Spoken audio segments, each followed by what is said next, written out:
Good morning, everyone. It's December 24th, 2019.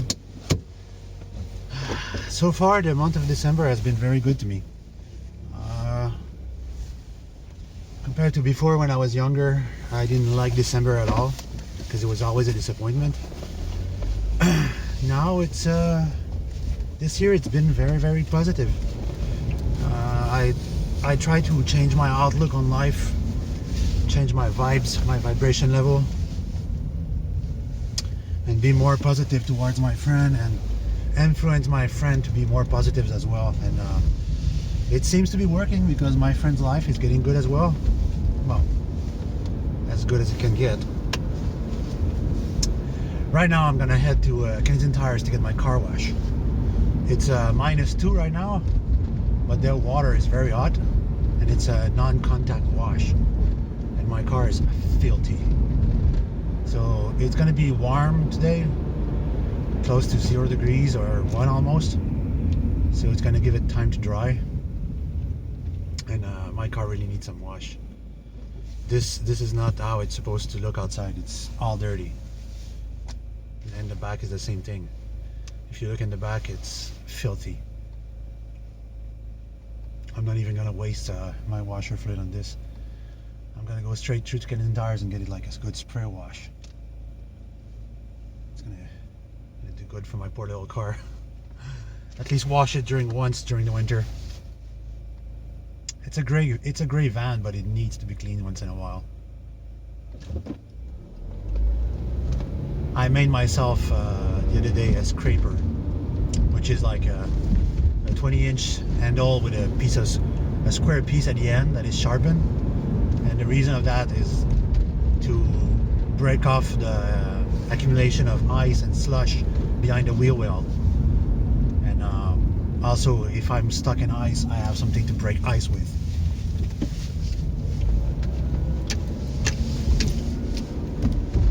Because I have a shovel in the back. You can see the handle over there. The shovel is fixed to my door with 2 clamps, but the shovel is made out of plastic, so I cannot break things very well with the shovel. On my Ford Transit at work, I have a steel garden shovel. So it's a cheap ass steel handle shovel, but it's gonna do the job if I have to break ice or dig through snow very hard. Oh, here's my neighbor. She's already up early in the morning.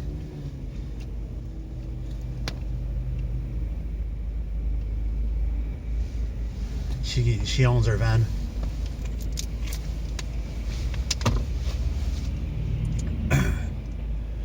She's I got this. She's a sub worker for Nationex, which is a delivery company. She's at work at 6 a.m.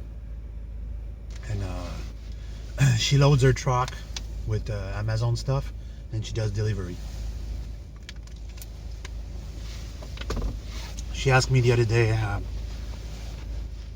if I had any ideas on how to make a shelving system, and I explained to her the shelving system that flips up and stick to the walls when you don't need it.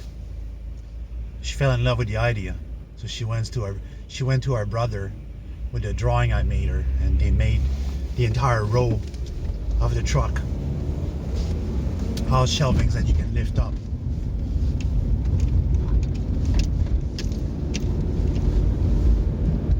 She just liked the idea. It's so simple. It's simple, it's stupid. I'm gonna make 2 of those shelves for my truck when I get it. Each one above the rear wheel, so I can get some better traction and some better balance.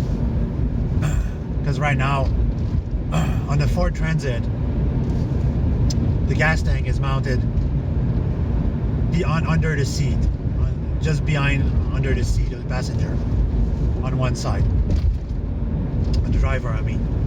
So it's mounted longitudinal to the frame of the truck, right under the driver's seats, all the way to the mid-back.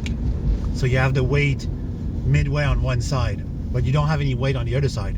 And not my toolbox, but my parts box, the box that I carry my parts with, that weighs about 400 pounds, is on that wall right above this. So most of the weight is mounted midway on the left side. So there's no weight on the rear wheel. And it's a rear wheel drive truck. So I can tell you that the moment I hit some highs and some slush or whatever, the truck spins very easily. There's no traction.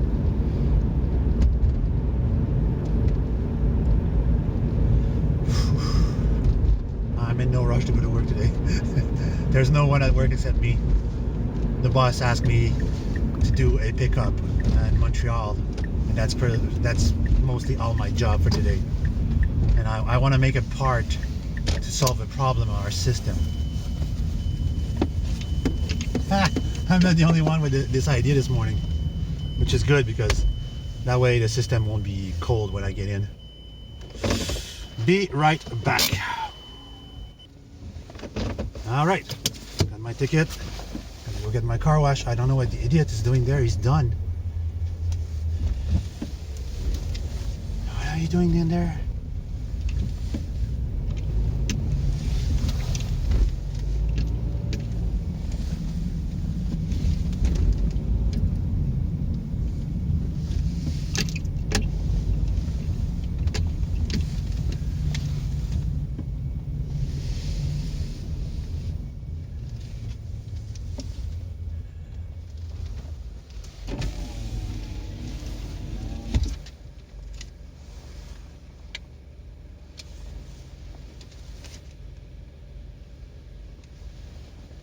Ok, commence. Attendez, il y a quelqu'un à l'intérieur là. Attendez que ça soit les flèches là. Ok, parce que le gars il s'avançait puis reculait. C'est bon, merci. Ok, il vient de commencer le cave.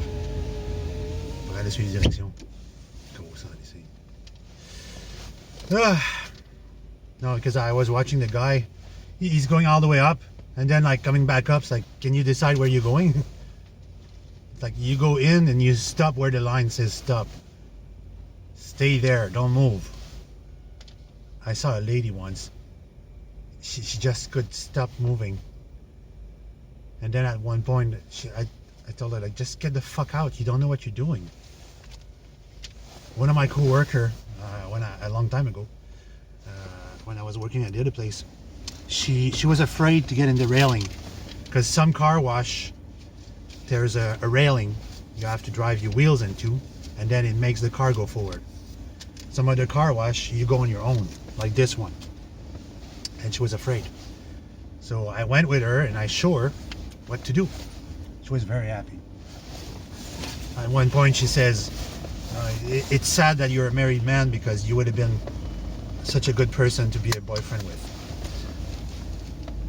I say, thank you, I'm very flattered, but my ass is already taken. And I don't particularly like my Quebecer woman. Even if a Quebecer woman was running after me, I wouldn't be interested. Alright, there. Set the wall. Alright. No, because my sister is Quebecer, my mom is Quebecer, and both of them reflect exactly what all of them are. And some guy will say, there's a line that says stop, and blah, blah, blah, blah, blah, blah. There we go. There we go. You guys will say that, oh, it's not just your woman, it's every woman are like that. But no, it's every women's are different, and women from other countries are different. And some of them would make perfect wife because their whole reason of being a wife is they want to be with you. They want to spend their time with you. They cherish you. They don't care what you look like or anything. In their world, you're her star. You're the most important thing in the world. And when you're a dad with them, it's like, for them, it's like heaven. And those women are a gem. They're really hard to find. And here in Quebec, it's probably 1 in 1,000 one woman and 1,000 will be like this. They will be the perfect wife. One of my friend had a girlfriend like this. They spent all their time together. They were the best friend together, and they never argue. They never fight. They talk logically to each other's, and that's to me that's the perfect relationship when you start as a friend. For me personally, I didn't start as a friend with my wife. It was mostly a set-up marriage. She was handed out to me, saying that maybe getting married would be a new adventure in your life, and it would be something positive for you. And if you can help her get her citizenship, and but as we hang out with each other more and more, I fell in love with her, and I fell in love with her personality. That she wasn't a woman that was getting influenced by stupid things or anything like this, which later on become like that. She's a liberal, and I'm not affiliated to any particular. I'm more a patriot. My political alliance is more like a patriot. I'm a true patriot to my country, and I'm also a friend of the United States. Anything that's good for the United States is good for Canada as well. And some people say they don't like Trump because he's like this or like that, but you don't like Trump because he's like a dad to you. He's like that harsh dad that has like the common sense, and he's making things real. He doesn't care about people's feeling. He has a job to do, and he's gonna do the fucking job. And that's what he's doing. He's doing the best he can with what he knows. And one reason why some people don't like him is because he's not part of the political elite. He was friend with them for a long time, but he was never part of them, which is a good thing.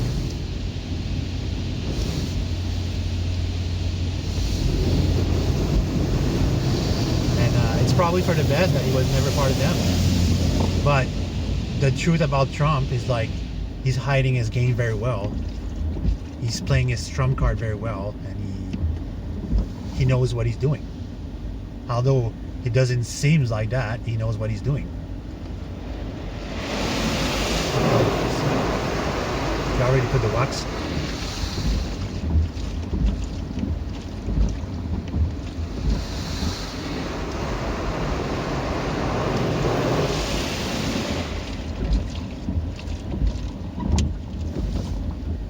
There's this old man at work that he's the jack of all trade. The handy guy that does everything. And he works with designing and creating product with the young engineer. And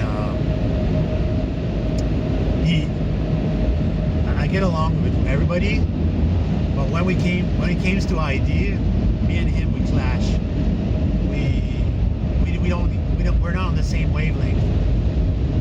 My way of thinking is I use both sides of my brain to think about problems, solving situation, while he sees things with steel. He doesn't see further than steel. He always works with steel, and if it cannot be welded, cut with a grinder, or shaved, it's not a solution. But when I came to him the first time and I talked to him about heat treatment, heat expansion, when you're welding something, how it weakens the steel, how it changed the molecule of steel, he was at a loss. He didn't like that at all. He got someone that knew more than him, and for him that was like it wasn't reassuring. It's like, oh, I'm older than him, but I don't know everything that he does. And I told my director, my boss, I say we're gonna get an acetylene torch, which doesn't cost much, and we will heat treated the parts. We will heat treat them with we're gonna get a barrel of diesel oil, and I'll show you people how to do heat treating. And we cannot keep making chair without treating them properly, because I haven't told them at all what the flaw was with the stackable chair. we have chairs that piles up above each other's, and the chairs that we make like this, when the legs are on their own, it's not a loop, they tend to be very weak. So they're working on putting reinforcement here and there and doing this and that, but it doesn't fix the problem that the steel is still weak. And the problem of that is that they're not heat treated. This is what they don't know, is that other company that makes chairs, they heat treated their parts. They don't know about that. The other day when I talked to about the young engineer that works with me,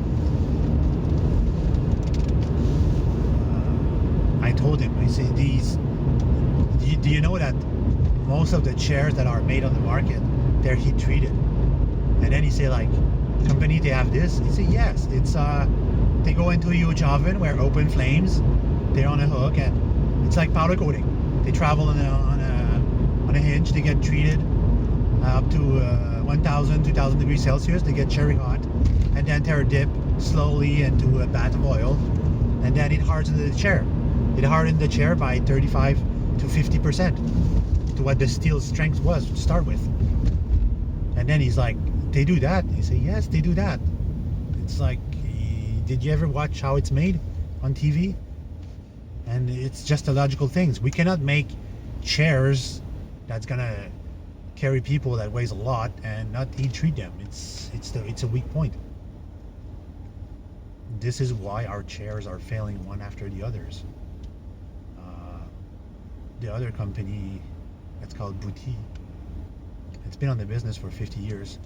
The way they make their chair, the designer over there, he thinks about long-term ratio. And the only weak point of what the company is probably the man labor. When people are assembling the chairs and they're not putting their heart into their job, and what basically we call them butch, when you butch your work. And because some people, they've been doing their job for a long time, they're on cruise control when they're doing their job, and they're getting lazy at what they're doing. They don't care anymore. They're blasé with their work and end up with crappy craftsmanship. It end up with a product that's not well made, that is subpar of what it should be. And that feels good. So that's an issue.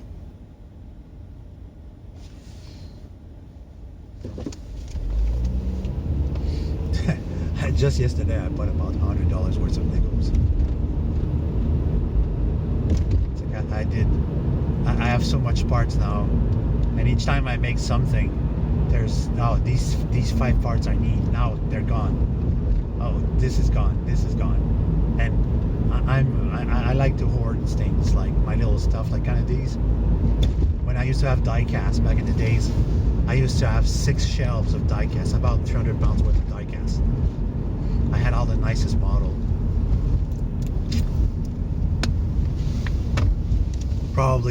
I probably had about $2,000 worth of die-cast. And if I had money to waste, like I was rich, I would have my entire like my men's room, what I call my men's room. When I have my office, like my computer office, and then I would have my models on the walls of all the great cars that I love. Most of the car that I own, they were made. They've been made at one point in die-cast, except a few one. This is something that really disappoints me, that like a company with brand recognition, they should, like, let's say Ford makes a product, they make let's say they're making let's say back in the days, the 1994 Ford Escort. It was a new revision of the car. They changed the headlight, they changed the hood, they changed like very little subtle detail in the car to make it look sharper. It wasn't much, but it would have been nice if that car would have been like a die-cast model. And if the company would have made like every car that they made, they would make a die-cast model and sell it along with their cars. They say like, oh, well, you have your car, but like when the car gone, you have a memorabilia of that car. You have a model of your car. You like say, oh, I own that car. This is one of the cars that I own. And then you can have like your entire collection of cars that you own. Doesn't matter which brand, you know. This would have been a smart things for car companies, because it's not something that's like extremely expensive, and these companies always existed. Die-cast model goes back as far as, like, I'm talking about 124 scale and 118 scales. They go back as far as the 1960s, 70s. Of course, they weren't as well made as today, but the level of craftsmanship and detail of what's made today, it's pretty impressive. And it's something that would have worked, you know. You go to a dealership and you buy a car, and then you buy for your son like the die-cast model of your car, either like a small one or medium size. It would have been a good idea. I think if I time travel, I think I'll go back in the past and do that.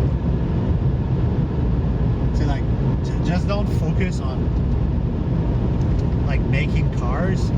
Focus on brand recognitions. For me, until I was up to my third car, I start changing brand. My very first car was a Plymouth, a 1984 Plymouth Horizon, and it's my dad bought it from me for like $200, and he worked on it to fix the problem, but my dad was a mechanic. My dad was a home renovators and a small-time electrician. He knew how to plug on a wall or a socket or anything, but he didn't know much about electricity. So when I got my car, my first car, I spent a lot of money doing cosmetic work, because that's what I knew. It's what I was starting to do. And for a good part of my life, I was working on cosmetic, making things look better. And I took the skill from my youth as a body man, because at 16 years old I was doing body work on car, and I always use that as fixer-upper, fixing an old car that's damaged, that's rusted, and fixing it up and reselling it, making a profit. So I've done that most of my life. Very often it got me out of many financial ditch I had. I buy a car for $200-300, put some time and effort on it, and then sell it for about $1,000 to $1,500, and I was making a good profit on them. So when I start working for the company where I worked for 9 years, this is what I was doing all the times. I was looking at old cars that was flippables. I could fix them up and resell them, and that's what I was doing. Every month, every 2 months, I had a new car, and I turn it around and resell it all the time. And for a long while, it was good business, because each time I buy a car, I didn't get stuck with it for more than 2-3 months. I use it for a while, and it gives me a good perspective on what quality was, how good cars were, and what used car were good quality and they were worth it, and all these kind of little details. That's why when I landed on the Mazda 5 and the Mazda brand, I knew that they had good engine if you maintained them properly, and they were a good car if you did maintain them, if you baby them all the time. Unlike a Ford, where you can neglect them until the wheel literally come apart. Again with the focus.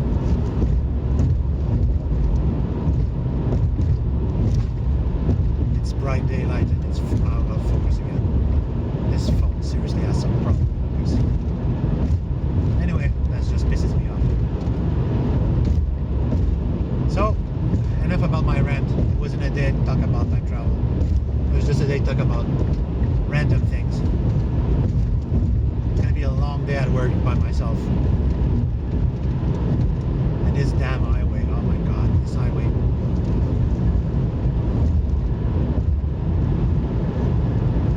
Can you focus? No, I just fixed that. Anyway, I'm gonna wish everyone a Merry Christmas. I'm not gonna make video for the rest of the week, and by next week I'll try to. Today I'm gonna go get my electronic parts, and by next week I'm gonna start making the God's device for people that ordered it. I just have to locate some. I have to find some coat hanger because I need a steel rod. So have a good day, everyone. Happy holidays.